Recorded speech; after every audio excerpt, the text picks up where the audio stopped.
Shirkadda Soogasho ayaa daahfurtay barnaamijka Soogasho Oo Guuleyso iyadoo shirkaddu ay sanadka 2021 ay macaamiisheeda siinayso abaalmarin dhul ah iyadoo ugu talagashay macaamiisheeda kala duwan ee ku sugan gobollada dalka Jamhuuriyadda Soomaaliland oo dhan.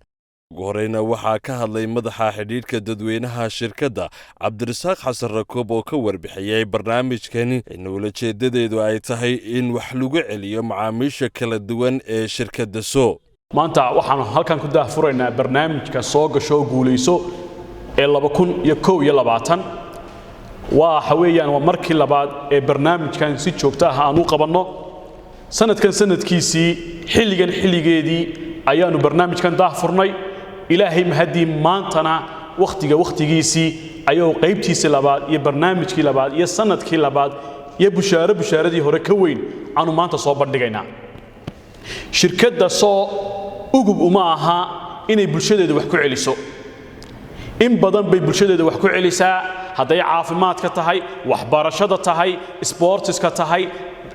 danyarta tahay in badan bay shirkadda soo bulshadeedu wax ku celisaa sidoo oo kale macaamiisheeda joogtada ah ay iyana ku celisaa abaalgudyo hadiyado iyo abaalmarino ay mutaystaan sanadkan maanta ah abaalmarinta labaad ee sanadkii labaad iyo barnaamijkii labaad waxaanu maanta daahfuraynaa Soogasho Guuleyso 2021 annagoo macaamiishayadu meel kasta ay Soomaaliland ka joogaan ugu bushaareynayna inay ka qayb qaataan tartankan aanu maanta daahfurayno tartankan wuxuu kaga duwan yahay maxay ahayd barnaamijkan wuxuu kaga duwan yahay barnaamijyadii hore maanta waxaanu bixinaynaa dhul si macaamiishayadu u hesho hanti maguurta ah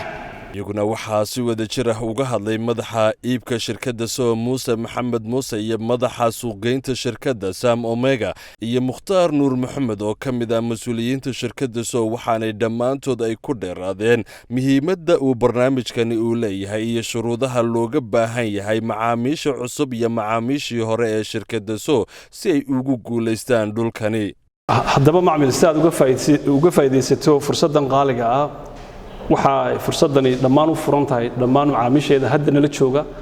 kuwa cusub ee hadda inagu soo beeri doona iyo kuwii hore tagay hadii ay soo noqdaan shuruudda koowaad waxay tahay inuu qofku 3 bilood soo socday ka bilaabmaysa maanta July August iyo September inuu si joogto ah ugu shubto intaanu ka dhicin qofku hadii uu rabo fursadaasi inuu chance fiican uu ka sii yeesho wuxuu sameyn karayaa ma uu awoodaa 3 bilood inuu israacsado ama 2 bilood hadii uu saamixi weydo 3 bilood in 2 bilood wada bixiyo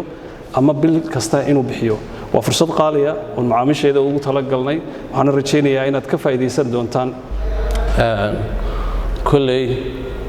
shirkaddu ujeedada ay wax u bixinaysaa maaha kaliya inay wax ka hesho ama faa'iido ka hesho ujeedadeeda ugu weyn waa inay bulshada dib wax ugu celiso taasa ujeedadeeda waxaad ogtiin inaan wax badan oo baahiyaha bulshadeena ku xeeran wax badan ka qabanno horumarinta kaabayaasha dhaqaalaha lafdhabar ka nahay dhamaantiyo waxaanu markasta u taaganahay taageerada iyo garab istaaga hiilka qaranka. Assalamu alaikum wa rahmatullahi wa barakatuh. My name is Sami Omega. We're proud to present a new promotion for Soogasho company. This is a first of its kind. This is something that we intend to give back to the people. The criteria is very simple. All you have to do is enjoy your SO internet and get yourself a chance to win. So we are calling upon all our customers, new customers, old customers, existing customers, customers who left us, come back and get your chance to win a piece of Somaliland.